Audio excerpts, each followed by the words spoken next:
Bayangkan seorang pria miskin yang telah kehilangan segalanya, merantau ke kota besar dengan sisa harapan terakhirnya. Takdir mempertemukannya dengan seorang CEO muda yang cantik, namun angkuh dan dingin.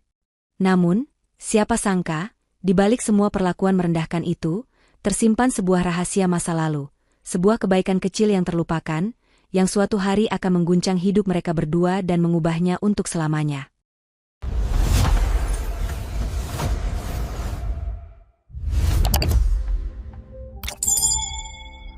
Namun sebelum lanjut ke ceritanya, tulis di kolom komentar, dari kota mana kalian menonton video ini? Kami senang sekali bisa menyapa kalian semua. Dan jangan lupa untuk terus dukung kami, channel Ken Arok Productions, dengan cara like, subscribe, dan berikan komentar terbaik kalian agar kami selalu semangat dalam menyajikan kisah-kisah inspiratif lainnya. Bagi yang sudah like dan subscribe, kami doakan dari hati yang tulus. Semoga selalu dilimpahkan rezekinya, disehatkan badannya, diberkahi setiap langkahnya, dan diberikan kebahagiaan dunia akhirat. Amin ya Rabbal Alamin. Insya Allah, doa kita semua bisa terkabul dengan kehendak Tuhan, penguasa alam semesta. Mari kita mulai ceritanya. Malam di kota besar itu terasa begitu asing dan dingin bagi Chandra. Gemerlap lampu gedung-gedung pencakar langit yang seharusnya indah, di matanya justru tampak seperti raksasa-raksasa bisu yang menatapnya dengan angkuh. Deru mesin kendaraan yang tak pernah berhenti, bercampur dengan langkah kaki ribuan orang yang sibuk mengejar mimpi, membuatnya merasa semakin kecil dan terlupakan. Di antara keramaian itu, seorang pria berusia akhir 20-an berdiri memeluk tas bututnya, menatap ke sekeliling dengan hati yang bergetar hebat. Itulah Chandra, pemuda desa yang kini benar-benar sebatang kara di tengah belantara beton. Beberapa bulan yang lalu, hidupnya tidak seperti ini. Ia masih memiliki sebuah rumah sederhana yang hangat, dan yang terpenting, ia masih memiliki seorang ibu. Meski sakit-sakitan, senyum ibunya adalah mentari yang selalu menerangi hari-harinya yang berat. Namun, takdir berkata lain. Rumah peninggalan ayahnya terpaksa dijual, keping demi keping uangnya habis untuk biaya pengobatan yang tak kunjung membawa hasil. Dan akhirnya, sang ibu pergi meninggalkannya untuk selamanya, membawa serta seluruh kehangatan dalam hidupnya. Kini, Chandra tidak punya tempat untuk pulang. Tidak ada lagi siapa pentu qui a jadikan son daron. Kota inilah satu-satunya harapannya, satu-satunya tempat ia bisa memulai lembaran baru dari nol. Dengan langkah gontai dan perut yang menahan lapar, ia berjalan menyusuri alamat yang tertera di secari kertas lusuh. Kakinya berhenti di depan sebuah gerbang hitam yang menjulang tinggi, di baliknya berdiri sebuah rumah megah yang lebih mirip istana daripada tempat tinggal. Inilah tempat di mana ia akan bekerja, tempat di mana ia akan menggantungkan sisa hidupnya. Di tangannya, ada sebuah surat penerimaan kerja sebagai sopir pribadi seorang wanita muda yang kabarnya masih berusia 25 tahun, namun sudah memimpin sebuah perusahaan raksasa. Namanya Alisa. Disinilah, di gerbang kemewahan inilah, perjuangan Chandra yang sesungguhnya akan segera dimulai. Gerbang hitam yang menjulang itu berderit pelan, terbuka secara otomatis tanpa suara, seolah mempersilakan Chandra masuk ke dalam dunia yang benar-benar berbeda. Dengan jantung yang berdebar tak menentu, ia melangkahkan kakinya melewati gerbang itu. Halaman rumah itu begitu luas dan tertata sempurna. Rumput hijau terhampar seperti permadani, dan di tengahnya terparkir sebuah mobil sedan hitam mengilap yang harganya mungkin setara dengan seluruh rumah di desanya. Chandra menelan ludah, rasa minder menyergap seluruh dirinya. Ia merasa seperti butiran debu yang tak sengaja terbang dan hinggap di atas sebuah mahakarya. Saat itulah, pintu utama rumah yang besar itu terbuka.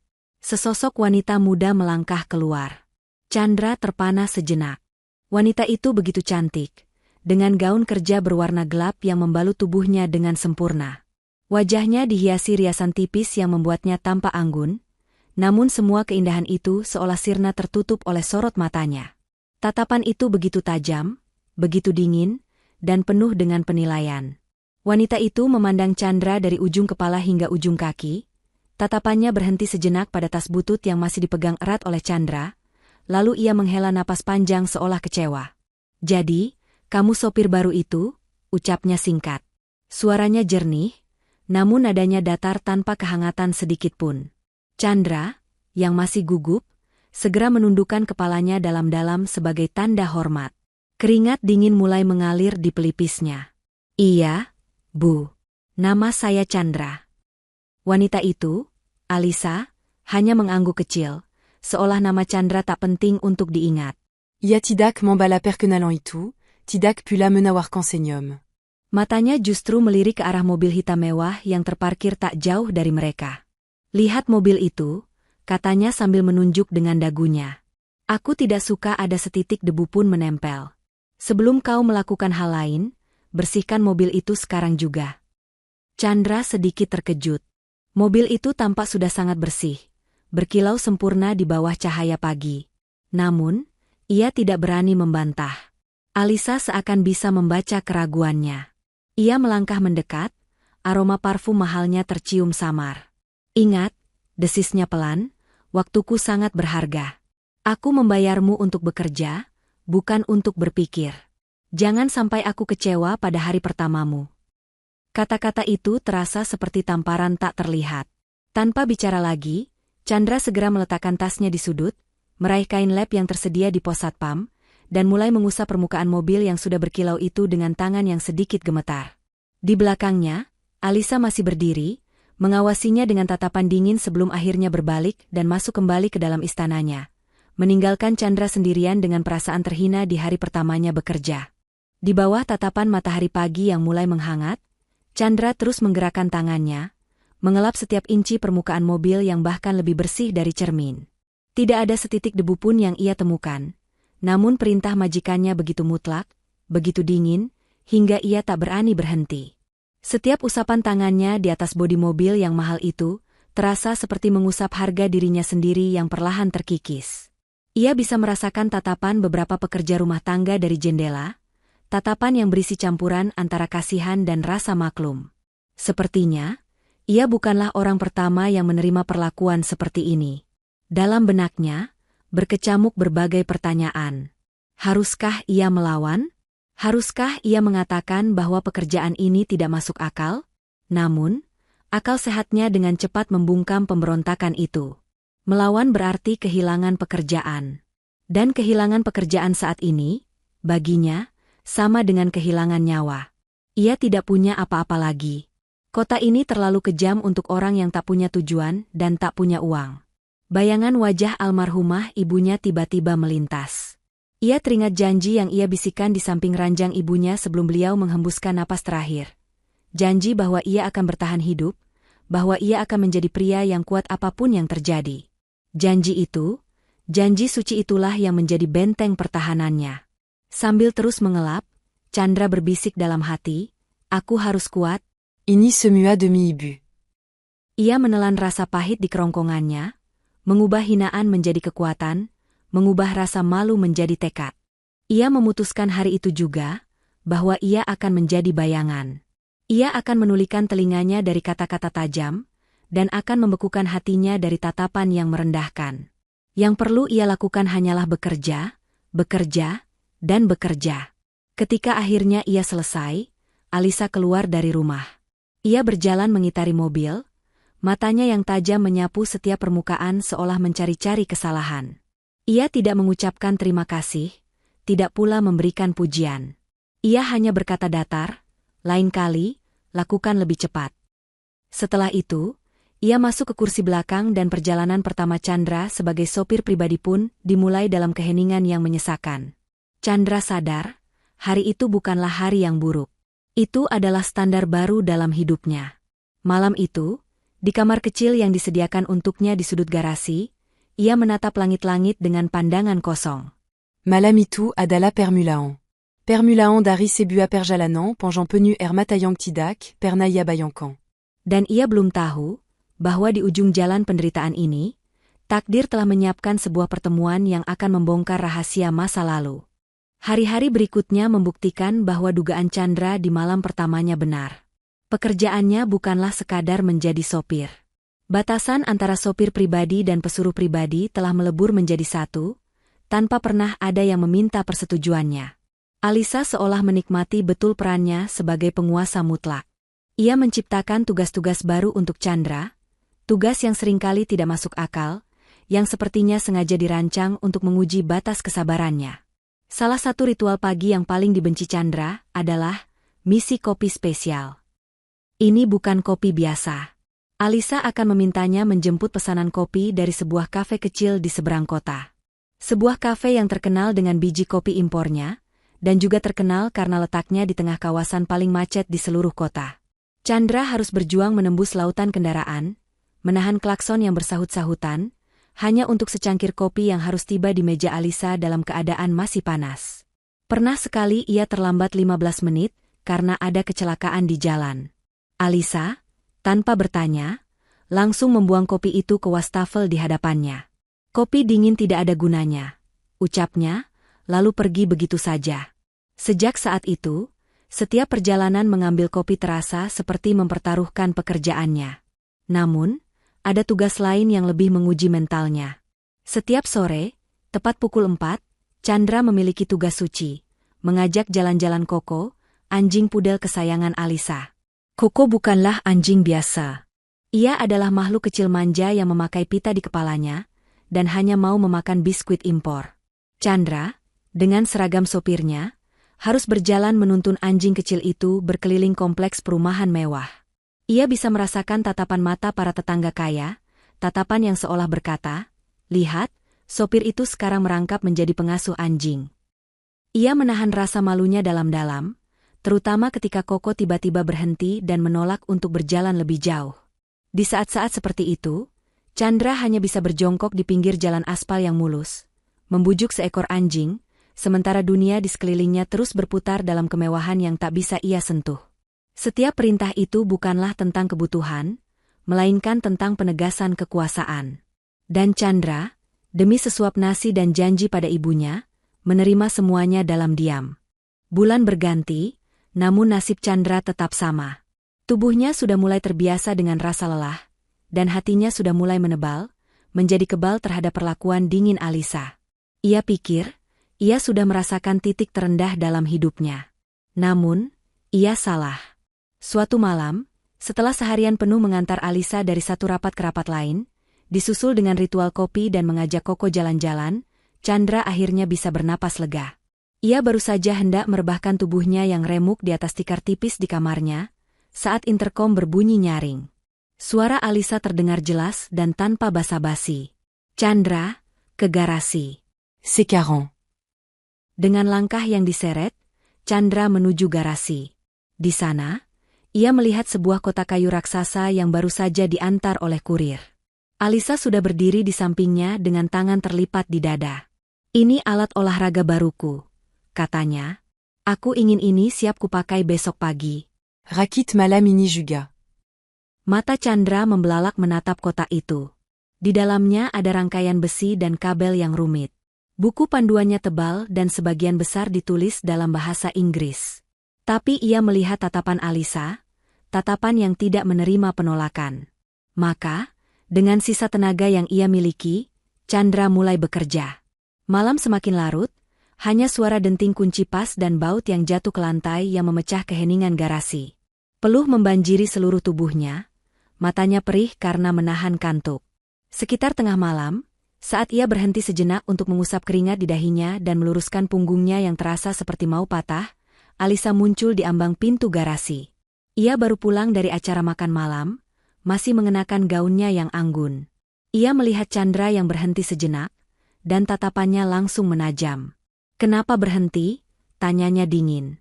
Chandra hendak menjawab bahwa ia hanya istirahat sebentar, tapi lidahnya keluh. Alisa melangkah mendekat, menatap Chandra dengan pandangan merendahkan.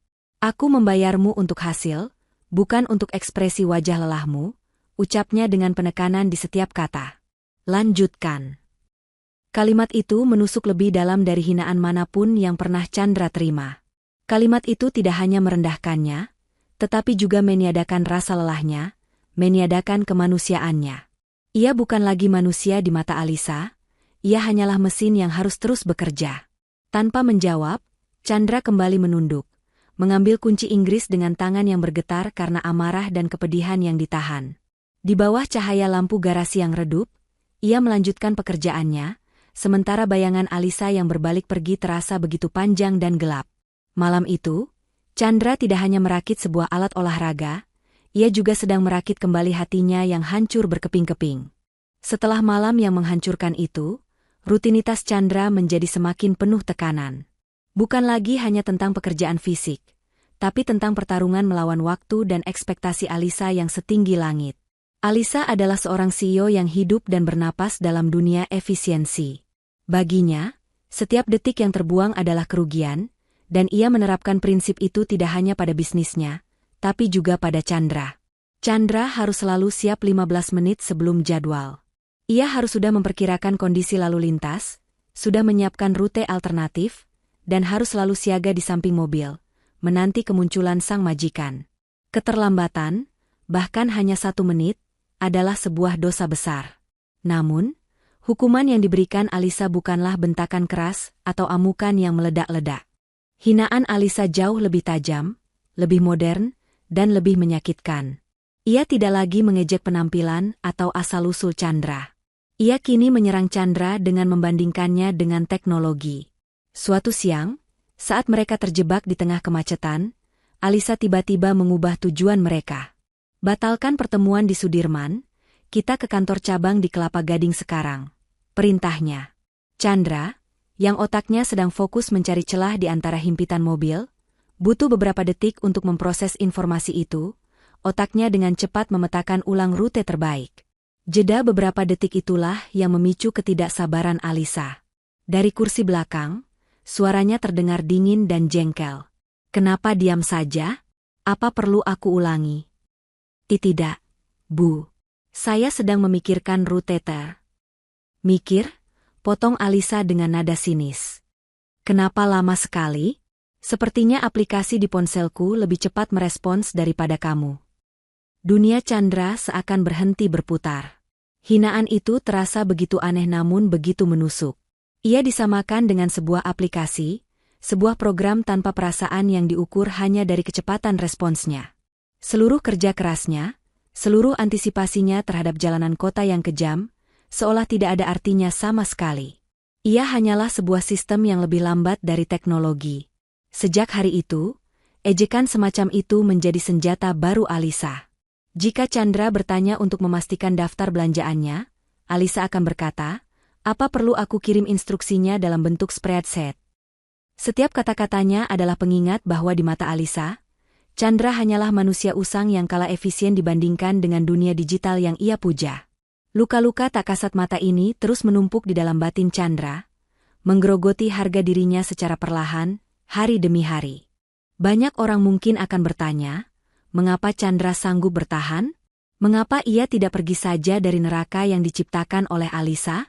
Jawabannya tidak terletak pada masa kini, melainkan terkubur jauh di masa lalunya yang kelam. Jawabannya selalu datang di keheningan malam, saat ia kembali ke kamar kecilnya yang sempit, setelah seharian menjadi mesin tanpa perasaan. Di saat itulah, ketika topeng kepatuhan itu ia tanggalkan, semua luka lama kembali menganga. Chandra akan duduk di tepi tikarnya, menatap dinding kosong, namun yang ia lihat adalah wajah ibunya. Wajah letih yang selalu dihiasi senyum tulus, bahkan di saat sakit menggerogoti tubuhnya. Ia teringat dengan jelas betapa keras ibunya bekerja sendirian untuk membesarkannya setelah ayah mereka tiada. Ia teringat tangan ibunya yang kapalan namun selalu terasa hangat saat mengusap kepalanya. Dan ia teringat dengan sangat jelas, detik-detik terakhir di samping ranjang ibunya. Saat itu, dengan napas yang tersengal, ibunya menggenggam tangannya erat. Chandra, anakku, bisik ibunya, dunia ini mungkin keras, tapi jangan biarkan ia mengeraskan hatimu. Berjanjilah pada ibu, kau akan tetap jadi orang baik. Bergengillac Ouakan Bertahan, I du plein un tu qui bu. Janji itulah yang menjadi sauh bagi jiwa Chandra. Janji itu adalah api kecil yang terus menyala di tengah badai hinaan yang ia terima setiap hari. Setiap kali Alisa merendahkannya, Chandra akan memejamkan mata sejenak dan membayangkan senyum ibunya. Bertahan di pekerjaan ini, menelan semua rasa sakit, adalah caranya menepati janji itu. Pergi dan menyerah berarti mengkhianati wasiat terakhir orang yang paling ia cintai di dunia. Luka itu semakin dalam jika ia teringat rumah peninggalan ayahnya. Rumah kayu sederhana yang terpaksa ia jual untuk biaya pengobatan. Di setiap sudut rumah itu tersimpan kenangan masa kecilnya. Menjualnya terasa seperti mencabut paksa akarnya dari tanah kelahirannya.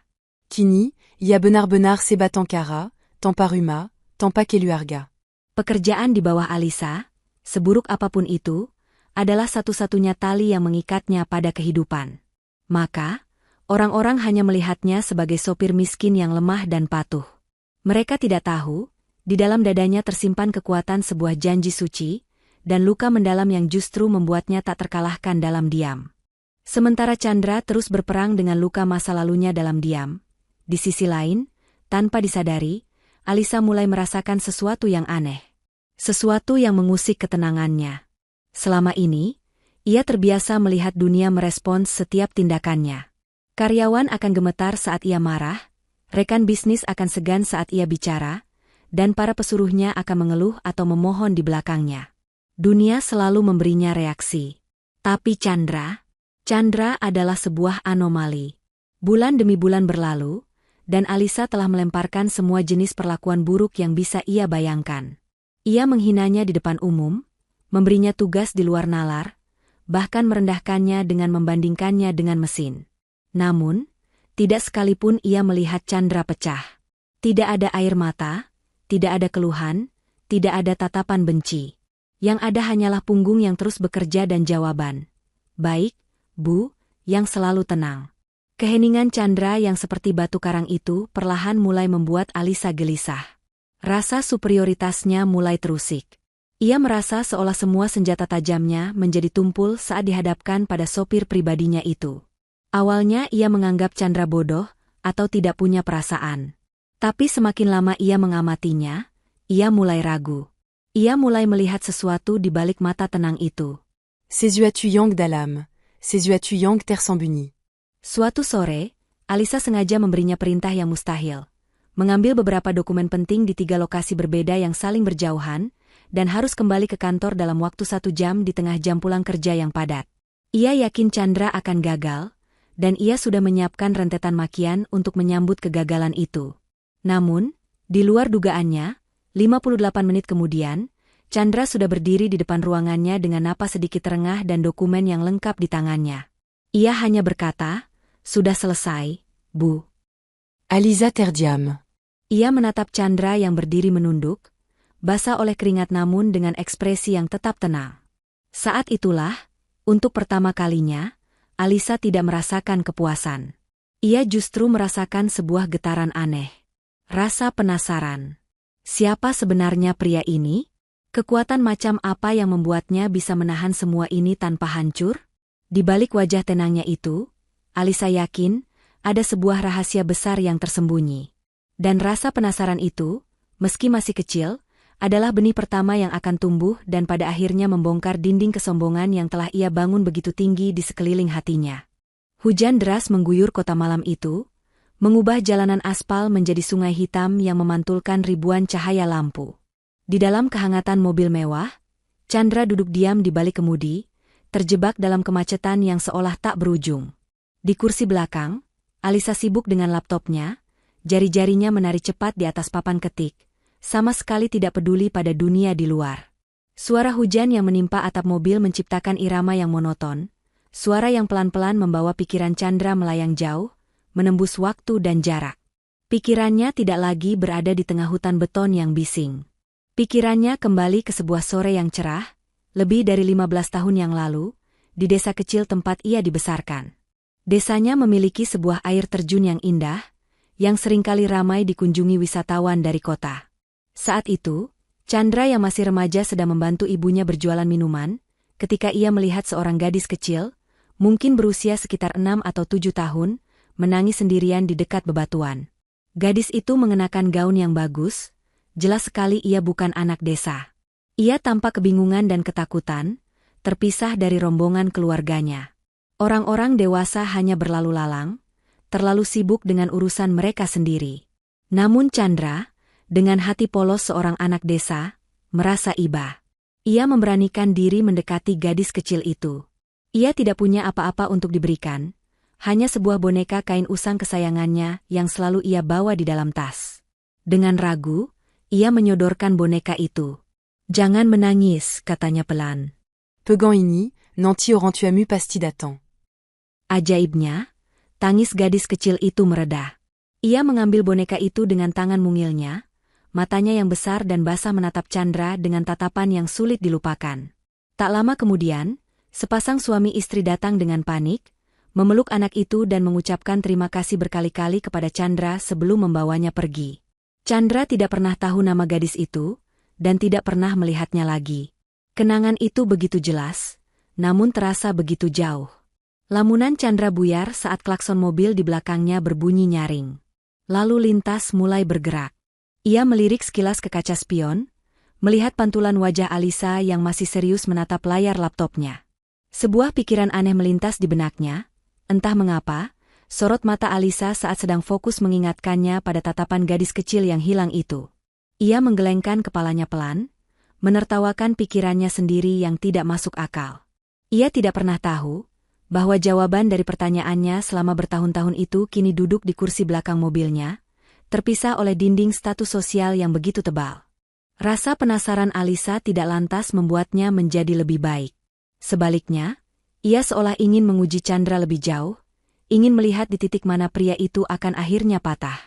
Kesempatan itu datang pada suatu malam, saat Chandra mengantarnya ke sebuah acara makan malam bisnis di lobi hotel bintang 5 yang paling mewah di kota. Chandra membukakan pintu untuk Alisa, lalu kembali berdiri dengan sigap di samping mobil, menunggu perintah selanjutnya, punggungnya lurus dan tatapannya kosong ke depan, persis seperti yang selalu Alisa inginkan. Tak lama, seorang pria parubaya yang necis, salah satu rekan bisnis terpenting Alisa, datang menghampiri. Mereka bersalaman dan bertukar sapa d'angga-angga. Sambil berbicara, mata pria itu tanpa sengaja tertuju pada Chandra yang berdiri mematung tak jauh dari mereka. Mungkin hanya sekadar basa-basi, pria itu tersenyum ke arah Chandra lalu bertanya pada Alisa. "Sopir barumu, Alisa?" Kelihatannya sangat patuh dan siaga. Chandra mendengar pertanyaan itu. Untuk sesaat, ia mengira mungkin akan ada sedikit pengakuan atas kerja kerasnya. Namun, jawaban Alisa yang keluar berikutnya terasa lebih dingin dan tajam dari angin malam manapun. Alisa tertawa kecil, tawa yang anggun namun tanpa kehangatan. Ia bahkan tidak menoleh sedikit pun ke arah Chandra saat menjawab. Dangan Gerakan Tangan Yang Ganguin Seola Manjibaskan Debu, Ya Berkata. Oh dia? Anggap saja dia bagian dari mobil. Tidak perlu diperhatikan. Waktu seakan berhenti bagi Chandra. Kalimat itu diucapkan dengan begitu enteng di tengah lobi yang gemerlap, menghantamnya lebih keras dari tamparan. Ia pernah dihina karena lambat, diperlakukan seperti pesuruh, bahkan direndahkan dengan tenaganya yang diperas habis-habisan. Tapi kali ini berbeda. Kali ini, Alisa tidak lagi menganggapnya sebagai manusia. Ia adalah benda. Aksesori. Bagian tak bernyawa dari sebuah mobil mewah. Pria rekan bisnis Alisa hanya tertawa, menganggapnya sebagai lelucon seorang atasan yang tegas. Mereka lalu berjalan masuk ke dalam hotel, melanjutkan perbincangan bisnis mereka yang bernilai miliaran, meninggalkan Chandra yang masih berdiri di posisi yang sama.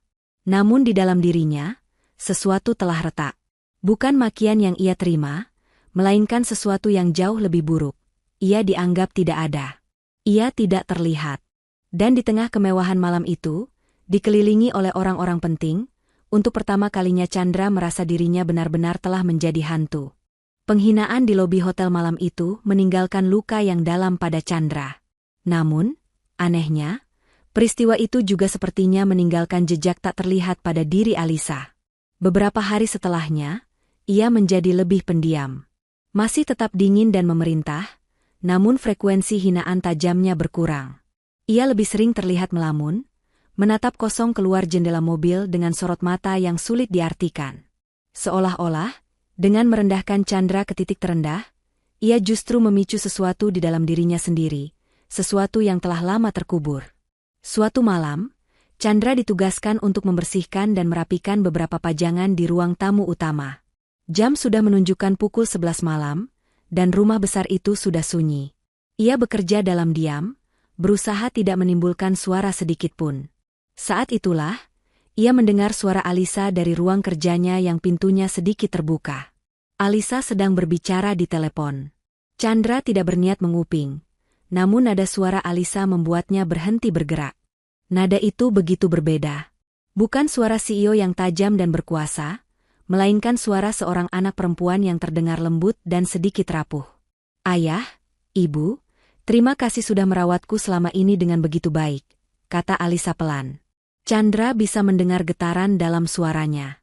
Tapi entah kenapa, akhir-akhir ini aku sering sekali bermimpi tentang masa kecilku. Tentang saat sebelum aku bersama kalian. Tangan Chandra yang sedang memegang kain lap membeku di udara. Alisa melanjutkan, suaranya kini terdengar seperti bisikan. Aku bermimpi tentang seseorang. Seorang anak laki-laki yang pernah menolongku saat aku tersesat dan menangis. Jantung Chandra serasa berhenti berdetak. Seluruh udara di dalam paru-parunya seakan tersedot habis. Kenangannya sendiri tentang gadis kecil di air terjun dan boneka kain usang miliknya kembali berputar di kepalanya dengan begitu cepat. Seperti sebuah film yang diputar ulang. Tubuhnya gemetar hebat. Mungkinkah? Apakah ini nyata? Kebetulan makam apa ini? Saat langkah kaki Alisa terdengar mendekati pintu, Chandra tersentak dari lamunannya. Ia buru-buru membalikan badan dan berpura-pura kembali sibuk mengelap sebuah guci, berusaha menutupi wajahnya yang pucat pasi dan tangannya yang gemetar. Alisa hanya meliriknya sekilas saat berjalan melewatinya menuju tangga, tidak menyadari badai besar yang baru saja ia ciptakan di dalam hati sopir pribadinya. Malam itu, di tengah keheningan rumah besar itu, sebuah pertanyaan baru yang mustahil mulai terbentuk di benak Chandra. Pertanyaan yang membuatnya gemetar. Mungkinkah takdir sedang mempermainkannya dengan cara yang paling luar biasa? Malam itu, Chandra sama sekali tidak bisa tidur. Kata-kata Alisa di telepon terus terngiang di telinganya, tumpang tindih dengan kenangannya sendiri tentang gadis kecil di air terjun. Kemungkinan yang tadinya terasa mustahil, kini terasa begitu nyata hingga membuatnya sesak napas.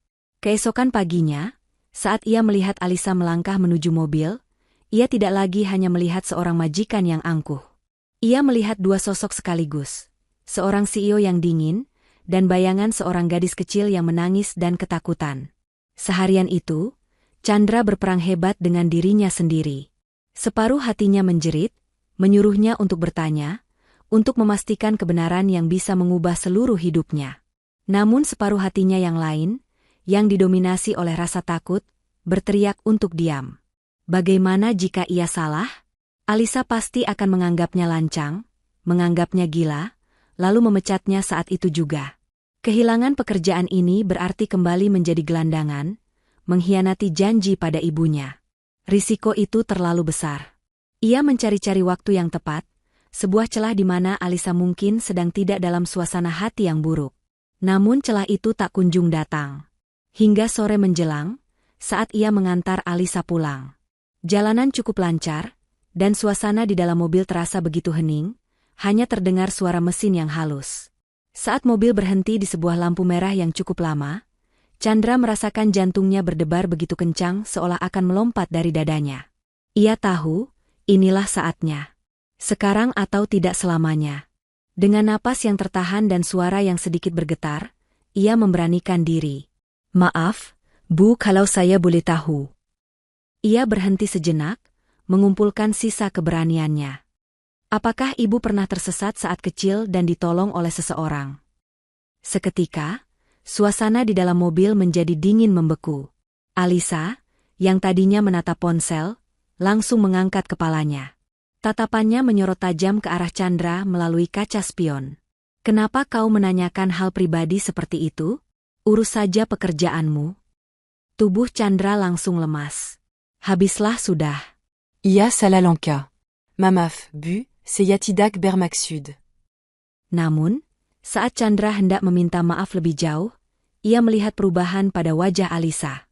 Ketajaman di matanya perlahan memudar, digantikan oleh sorot mata yang jauh dan penuh kenangan. Dinding pertahanannya seolah runtuh oleh pertanyaan sederhana itu. Ia terdiam cukup lama, lalu dengan suara yang jauh lebih lembut dari biasanya, ia menjawab, seolah berbicara pada dirinya sendiri. Ya, aku pernah. Aku sedang berwisata dengan keluarga angkatku, tapi aku terpisah dan menangis. Lalu, seorang anak laki-laki datang dan menenangkanku. Lampu berubah hijau, dan Chandra kembali menginjak gas dengan tangan gemetar. Jawaban itu adalah kunci. Kunci yang kini ia pegang, Namun ia belum tahu apakah ia berani menggunakannya untuk membuka pintu takdir. Jawaban Alisa di mobil tadi menggema di benak Chandra sepanjang sisa perjalanan. Itu bukan lagi sebuah kemungkinan, ini adalah sebuah kepastian. Namun, mengetahui kebenaran dan membuktikannya adalah dua hal yang berbeda. Malam itu, di kamarnya yang sempit, Chandra tidak lagi merasa ragu. Rasa takut yang selama ini membelenggunya telah digantikan oleh sebuah kekuatan baru, kekuatan yang datang dari harapan untuk ditemukan. Ia membuka dompetnya yang usang, dan dari selipan paling rahasia, ia mengeluarkan satu-satunya harta paling berharga yang ia miliki dari masa lalunya. Sebuah foto kecil yang sudah kusam dan menguning. Foto dirinya saat masih remaja, tersenyum ke arah kamera, dan di tangannya, ia sedang memegang sebuah boneka kain sederhana. Kesempatan itu datang lebih cepat dari yang ia duga. Alisa memanggilnya ke ruang kerjanya untuk mengambil beberapa dokumen yang harus dikirim pagi-pagi buta.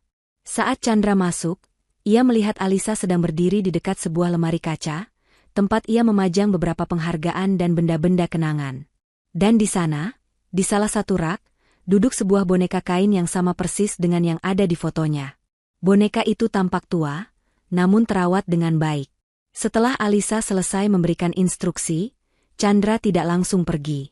Ia berdiri sejenak, mengumpulkan seluruh keberanian yang ada di dalam dirinya. "Bu maaf," ucapnya dengan suara bergetar. "Mengenai pertanyaan saya di mobil tadi." Alisa menoleh, sedikit jengkel karena Chandra belum juga pergi. "Ada apa lagi?" Dengan tangan yang gemetar hebat, Chandra melangkah maju dan menyodorkan foto kusam itu ke hadapan Alisa. "Saya hanya ingin menunjukkan ini."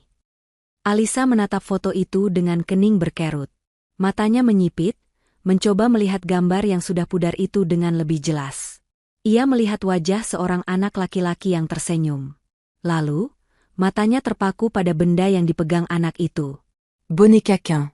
Tatapannya dengan cepat beralih dari foto di tangannya, ke boneka kain yang dipajang di dalam lemari kacanya, lalu kembali lagi ke foto. Sama. Persis sama. Anak laki-laki di foto itu. Suara Chandra terdengar lirih. Dia menawarkan boneka ini padamu saat itu. Ia berharap boneka itu bisa menghentikan tangismu. Napas Alisa tercekat. Dunia di sekelilingnya seakan berputar. Kepingan-kepingan mimpi dan ingatan samar yang selama ini menghantuinya tiba-tiba menyatu dengan begitu jelas. Wajah anak laki-laki di foto itu, senyumnya yang tulus, boneka kain yang kini ada di lemarinya. Semuanya terhubung. Foto itu terlepas dari genggamannya yang melemas, jatuh melayang ke atas karpet tebal. Wajahnya yang selalu tampak dingin dan penuh kendali itu kini pucat pasi, dan dari sudut matanya yang indah, setetes air mata yang telah ia tahan seumur hidupnya akhirnya jatuh. Dinding pertaan en yang y abangan rintu dalam sekjap, digantikan oleh satu kebnaran yang tak terbentakan. Anak laki-laki itu, kini berdiri di hadapannya. Keheningan di ruang kerja itu terasa begitu pekat, begitu berat, seolah udara pun ikut membeku. Foto kusam itu tergeletak di atas karpet, menjadi saksi bisu dari dua dunia yang bertabrakan. Alisa masih berdiri mematung, tubuhnya gemetar. Air mata yang tadinya hanya setetes kini mulai mengalir deras, membasahi wajah cantiknya yang pucat pasi. Semua kesombongan, semua kekuasaan, semua topeng dingin yang ia kenakan selama bertahun-tahun, luruh tak bersisa dalam sekejap. Ia menatap Chandra, namun kali ini tatapannya berbeda. Ia tidak lagi melihat seorang sopir miskin.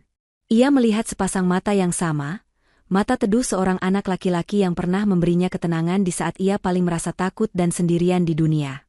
Ingatan yang tadinya hanya serpihan mimpi kini menjadi utuh. Ia ingat tangan mungilnya menggenggam boneka kain itu, ia ingat suara lembut yang menyuruhnya jangan menangis. Dengan suara yang pecah dan bergetar hebat, ia akhirnya berhasil mengeluarkan kata-kata dari bibirnya yang keluh. "Jadi kau?" Ia menelan ludah, seolah tak sanggup melanjutkan. "Kau benar-benar anak laki-laki itu? Orang yang pernah menolongku?" Chandra, yang juga merasakan matanya memanas, mengangguk perlahan. Untuk pertama kalinya, ia menatap Alisa lurus di matanya, tanpa rasa takut, tanpa rasa minder. Suaranya terdengar jelas, meski syarat dengan emosi yang tertahan selama bertahun-tahun. "Ya, Bu." "Saya Chandra. Orang yang menolongmu hari itu." Pengakuan sederhana itu menjadi pukulan terakhir yang menghancurkan seluruh pertahanan Alisa. Tangisnya peka seketika. Bukan lagi tangis dalam diam, melainkan tangisan histeris yang keluar dari lubuk hatinya yang paling dalam.